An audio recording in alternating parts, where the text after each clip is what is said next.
when we think about white-collar crime, we tend to think of, well, it's just money. This case was very different.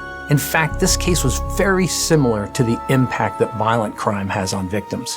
In 2009, the U.S. government announced a program that would allow American homeowners who were suffering financial distress to apply for a reduced monthly mortgage payment.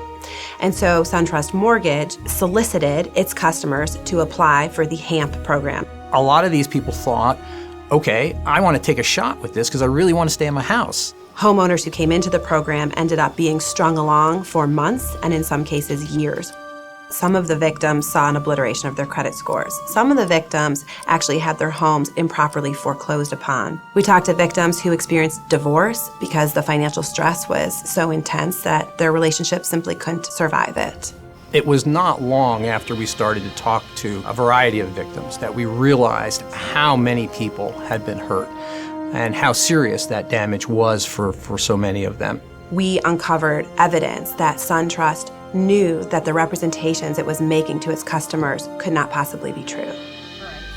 We identified 32,685 victims. We wanted to create a restitution model that would get as many of those victims as close to full restitution as possible.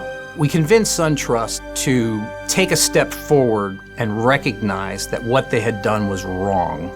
And so this settlement was designed to also compensate both the acute emotional harm and the stress, and then also some of the financial hardship that these people suffered. It was very clear to us early on that if we did not do this work, that almost all of these victims would never get any kind of recovery. And this was just a unique opportunity to make that happen. And that's extremely satisfying.